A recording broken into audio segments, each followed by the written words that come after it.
La madre dijo que ella estaba cocinando y que la chiquita se cayó de un somier y que había entrado en convulsiones. Esta es, o era, Milena. 2 años apenas. La cuestión es que los médicos que atendieron a la chiquita en el hospital Héroes de Malvinas, en Merlo, advirtieron que las lesiones que tenía, y es duro decirlo, la verdad que uno está curtido por haber cubierto muchos hechos de inseguridad, pero leer la autopsia de esta chiquita causa horror, estupor, pánico por lo que le hicieron. Si uno cree que el homicidio de Lucio Dupuy, cuya sentencia se va a conocer la semana que viene, era lo máximo que podía haber de violencia, recordemos que Lucio tenía quemaduras, tenía mordeduras. Lo que le hicieron a esta chiquita es súper violento. Esta chiquita sufrió un calvario, agonizó durante 24 horas. La madre dijo que había convulsionado. Era mentira. No se había caído de la cama ni había convulsionado. La chiquita agonizó durante 24 horas. A esas conclusiones llegó la autopsia. Estaba en estado de desnutrición. Ella y los hermanitos de Milena. La fiscal está estudiando la posibilidad de gravar los cargos contra esta pareja, que por ahora está acusada, detenida, de presunto homicidio agravado por el vínculo. Pero hay otros detalles que surgen de la autopsia que tienen que ver con estas circunstancias que derivarían en los agravantes. ¿Por qué el agravante es importante? Sí. Porque te marca la diferencia entre un homicidio, que puede ir de 8 a 25 años de escala penal, o el homicidio agravado, que tiene una expectativa de condena de prisión perpetua. Es la diferencia entre salir de la cárcel dentro de un tiempo o pasar el resto de la vida en prisión. Pero es impresionante, Luis. Sí. Son impresionantes los detalles de la autopsia y el informe que hicieron los médicos que vieron a esta chiquita en el hospital de Merlo. Déjame que le pregunto a Diego Lewen si hay alguna novedad. Está trabajando en el lugar. Diego, buen día, Nación. ¿Cómo estás? ¿Qué tal? Buen día, Luis. ¿Cómo estás? Así es, estamos trabajando en el Hospital Héroes de Malvinas, aquí en Morón, donde el miércoles de la semana pasada, alrededor de las 16 horas, ingresó Milagros. Lo trajo su madre, Milagros Torres, de 22 años, sin signos vitales. Es decir, ya estaba muerta. En ese estado la trajo acá al hospital. El hecho había ocurrido, esta supuesta caída de la cama o que había convulsionado, había ocurrido el martes a las 22 horas y aquí la trajo el miércoles a las 16 horas sin signos vitales, directamente fallecida. Estamos hablando de una nena de tan solo 2 años y lo que me cuentan a mí desde la Fiscalía tiene que ver con que la causa de muerte fue un paro cardiorrespiratorio traumático por politrauma. Los golpes fatales fueron en el cráneo y en el hígado, es decir, no convulsionó, no se cayó, sino que fue agredida presuntamente por su madre de 22 años y por su padrastro de 26 años. Pero no solo eso, además en ese mismo hogar vivía otro niño de 4 años de nombre Brian, que es hijo de Chamorro, de la pareja de Milagros Torres, la madre de esta nena de 2 años que falleció, de Milena. Y por otro lado también vivía un nene de 1 año llamado Brian. Hasta el momento no se pudo constatar que también esos 2 chicos hayan sido víctimas de violencia. Por lo menos heridas superficiales no tenían. Lo que está investigando muy bien la Fiscalía tiene que ver con los hospitales que hay en los alrededores del domicilio para constatar si ellos habían tenido entradas o no en distintos hospitales, también con signos de violencia. Mientras aguardamos que venga alguna autoridad del hospital a hablar para que nos cuente un poco, sobre todo, cómo llegó la mamá, ¿no? Porque también dicen algunos vecinos que habían escuchado gritos el día miércoles de la semana pasada, donde el padrastro, Chamorro, le decía a su pareja, pero ¿cómo no lo llevaste al hospital antes? ¿No ves cómo está? A lo cual ella le habría respondido, ¿y qué van a hacer? ¿Qué van a hacer en el hospital? ¿Qué significa? Que posiblemente ya ambos padres sabían que Milena había fallecido, que estaba muerta. Tenía golpes y hematomas en una de sus piernas y en la zona del abdomen. Por eso, Diego, hablan de que hubo una agonía, un periodo de agonía de 24 horas. Por todos los detalles que vos estás aportando que tienen que ver con la reconstrucción histórica de este hecho, muy violento, muy lamentable, insisto, en vísperas de la sentencia por el caso de Lucio Dupuy.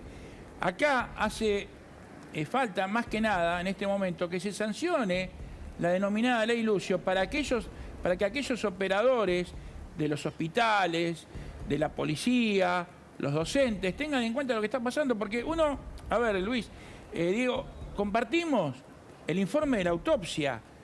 Se evidencia hematoma en rostro, lado derecho y abdomen. Dios mío. En fecha de realización de la autopsia, pero además tiene lesiones que datan de por lo menos 30 días. Tenía traumatismo de cráneo con sangrado, úlcera en un lugar del cuerpo que no voy a mencionar, con daño hepático, traumatismo de abdomen con lesión hepática, fisura de tibia de pierna derecha con data aproximadamente de 30 días. Si uno pone esta autopsia sobre la de Lucio, son calcadas. Son muy, pero muy parecidas, teniendo en cuenta la violencia que ejercieron sobre los chiquitos. Lucio tenía 5 años, en este caso Milena tenía 2.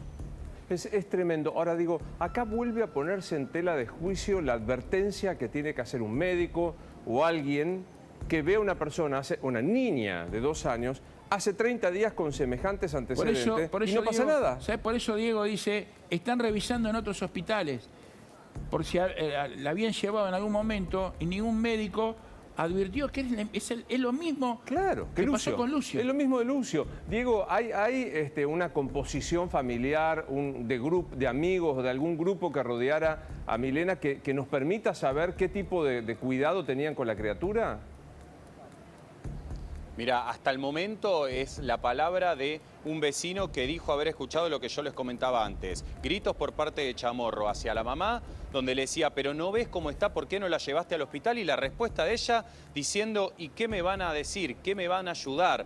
Como diciendo, evidentemente ella sabía que su hija, Milena, de 2 años, no tenía signos vitales, que no respiraba y no la trajo al hospital a tiempo. Por otro lado, habrá que determinar, presuntamente o seguramente, eran ellos. Habrá que ver si la mamá, si el padrastro o si ambos, los que eran violentos con esta nena de 2 años. Y por otro lado, un padre y una madre que ninguno de los dos, aparentemente, por las denuncias mutuas que hay en los juzgados de familia, tanto de Pilar como de Morón, se podía hacer cargo de Milena. ¿Por qué? Porque en un principio la tenencia quedó a cargo de la madre, no la tuvo el padre. Pero la mamá, a ver, tenía a Milena de 2 años y tenía otro hijo de 1 año. Es decir, que mientras estaba amamantando, quedó embarazada y vivió con el padre de ese niño de 1 año en Pilar. Una vez que se separa de este hombre en Pilar, directamente se viene a vivir a Morón a lo de una amiga y ahí es donde le quitan la tenencia de Milena. ¿Por qué se la quitan? Porque estaba prácticamente en situación de calle, no tenía dónde vivir. Entonces queda con el padre de apellido Sena, el papá de Milena. Ahora, una vez que la madre, Milagros Torres, se junta con Chamorro, con el padrastro, que es donde vivían, que tiene domicilio en Morón, una jueza lo que hace es restituirle la tenencia de Milena a la mamá, porque ya no estaba más en situación de calle. Bueno, claro. Esto había ocurrido hace aproximadamente unos 90 días. Bueno, falleció, la nena está muerta, la mataron. A ver, perdón, la mataron, lo vuelvo a repetir, porque la mataron. Sí, claro. No es que pasó algo, tuvo un accidente. Déjame, Diego, que quiero sumar al psiquiatra forense Luis Alberto Cuitco, que tiene experiencia en esto. Doctor Cuitco, soy Luis Novarecio. Buen día, Nación. ¿Cómo le va? Buenos días. Bueno, estamos muy impactados. Y poder servir. Por favor, estamos muy impactados con este caso, que nos lleva a la pregunta de, ¿no pudo prevenirse? ¿Cómo se procede cuando hay un antecedente, todo indica, de violencia física sobre una criatura de 2 años y persiste en ese mismo hogar? Bueno, primero y principal, por ejemplo, he leído unas estadísticas de Costa Rica que está determinado que de cada 100 niños, niñas y adolescentes, el 20% ha sido agredido física o psíquicamente por sus cuidadores o guardadores o personas cercanas. Y la OMS considera que cuando el 10%, ¿sí?, supera de 100.000 personas, supera este caso, este tipo de situaciones, ya estamos frente a un grave problema médico, un grave problema que debe ser atendido porque constituye una epidemia verdadera. Eso por un lado. Por otro lado, acá, esto es lo mismo que en otro tipo de delitos, ¿no es cierto? No se pudo prever qué hay que hacer, quién tiene que obrar. Bueno, primero y principal, tenemos carencia, una verdadera carencia de elementos para prevenir estas situaciones y una vez determinadas, establecidas, confirmadas fehacientemente, para solucionarlas. La justicia tiene un papel importantísimo en esto. La justicia tiene un papel importantísimo y la justicia, diría el hombre de la calle, no se juega. No se juega y lo vemos en otro tipo de delitos, como un menor de 17 años que robó a mano armada o quiso robar antes de los 16 años o a los 17 o a los 18. Sí, 2 o 3 veces entró y salió.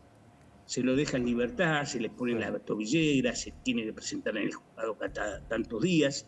Bueno, todo esto no sirve para nada. Ahora, le puedo hacer una pregunta, doctor Cuitco, para ir al caso concreto. ¿Qué patología o qué estado psíquico tiene una persona que es capaz de golpear hasta llevar a la muerte a su propio hijo? Bueno, un trastorno de la personalidad seguro, un trastorno de la personalidad, baja autoestima, haber sido víctima de maltratos físicos o psíquicos cuando era niño, el que ahora es el agresor, ¿no es cierto?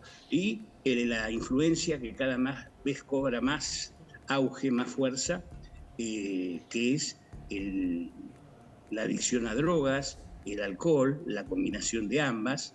Todo esto son factores importantísimos separadamente, no es necesario que todo esté junto, sí, para que se convierta en una persona capaz de hacer esto, y que si pensara hacer esto, no tiene los frenos inhibitorios en el momento como para detenerse y no cometer este grave delito. Ahora, ¿puede ser que esto también lleve a la discusión de que el privilegio del vínculo biológico y el privilegio del vínculo biológico sobre la madre debería ser puesto en tela de discusión?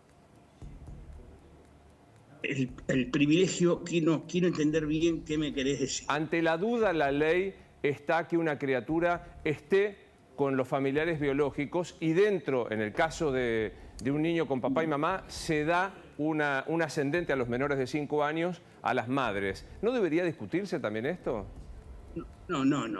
Esto está en discusión. Aquí hay responsabilidades tanto de la madre como del padre independientemente, como de ambos en conjunto. El caso debería ser bien estudiado y por supuesto para determinar qué actitud, qué resolución se toma, debe hacerse en sede judicial, con exámenes psicológicos, ¿sí?, del menor agredido, si es que vive, no es este caso, y también al mismo tiempo del padre y de la madre y todo el círculo más allegado. Ahora, porque hay que ver qué influencias tiene, qué incidencia tiene la actitud, el comportamiento, el saber y no hacer, el tengo miedo, no me meto, el qué me pasará a mí, de los tíos, de los abuelos, de los vecinos o de cualquier otra persona que pudiera hacerse cargo de la niña. Ahora, Luis, siguiendo un poco claro. Sí, totalmente. Siguiendo un poco la línea de la pregunta de Luis Novarecio, usted había mencionado algo, lo linkeo con lo que usted había mencionado. Hay casos donde la justicia no se juega. Porque acá la justicia evidentemente le entregó a la chiquita a la madre de quien termina siendo la asesina. Bueno, yo voy a aclarar que yo estoy hablando estrictamente con mis conocimientos científicos, con mi preparación universitaria y mi experiencia en la práctica diaria de prácticamente 50 años. No hay que tener miedo. Así como se habla mal de la policía y se habla mal de de tal fuerza o se habla mal de tal cuestión de orden público, ¿no es cierto? También hay que hacer lo mismo con los jueces. Y en este caso tampoco quiero hablar de justicia legítima o ilegítima, porque la justicia o es legítimo no es nada, no es justicia. Sí, lo que pasa, ¿sabe qué pasa, doctor? No se juegan, Está todo muy bien, no se juegan. No hacen nada, la verdad, porque no tienen estructura, o por miedo, o por desidia, o por lo que fuera. La verdad que va pasando, hasta que llegamos a casos como lo de Lucio, o el caso de esta nena, Milena, de 2 años, que termina de esta manera. Diego Lehuen, ¿estás allí todavía en el hospital, allí en Merlo? Sí, exactamente, Luis. Y déjame agregarte algo acerca del seno familiar, porque habían denuncias cruzadas.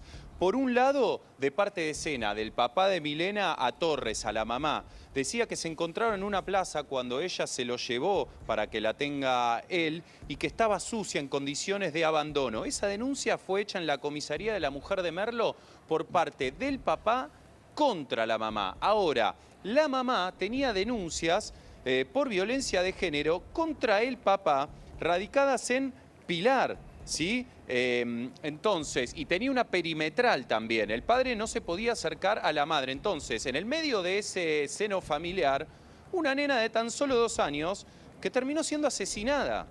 Entonces, ahí está también complicado el tema de con quién estaba mejor la nena. ¿Estaba mejor con la mamá? ¿Estaba mejor con el papá? Era muy difícil quizás también para la justicia entender quién tenía que hacerse cargo de Milena de 2 años. Entonces, al haber tantas denuncias, también muchos hermanastros, bueno, habría que ver esto que también comentaba el doctor, porque es algo que también circulaba, que Chamorro y Torres, la mamá y el padrastro de Milena, también tenían algún tipo de problemas con el alcohol.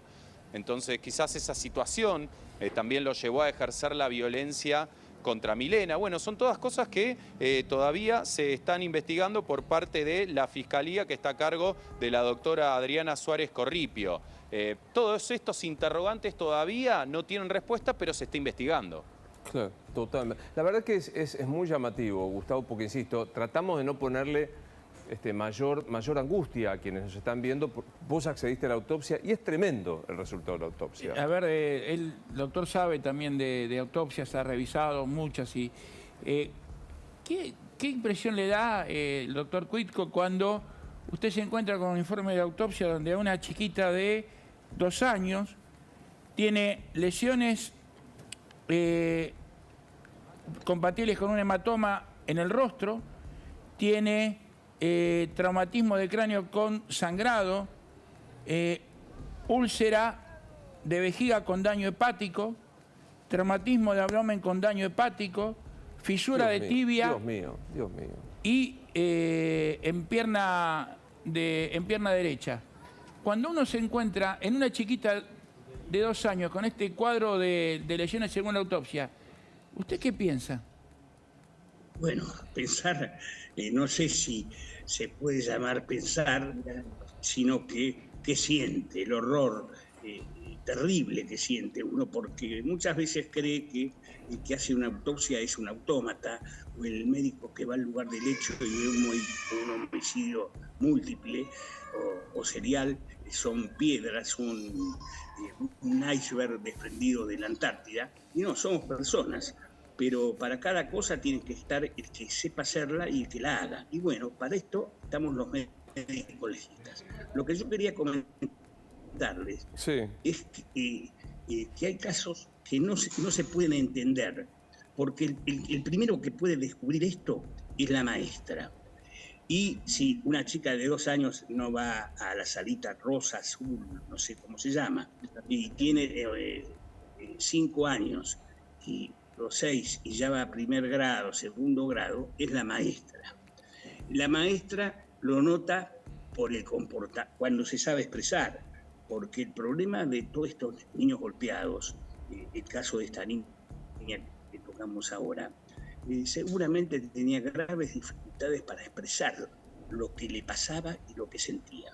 Claro. Y esto está demostrado. Sí. Y lo que pasa es que aquí, doctor Cuitco, acá lo que pasa es una nena de 2 años que si no fue a un jardín maternal probablemente no haya sido escolarizada, y da la impresión por las características del caso que no pisó un jardín. Así que acá lo que llama mucho la atención es que no haya una alerta temprana de parte de una institución médica que vea una criatura golpeada y que da parte.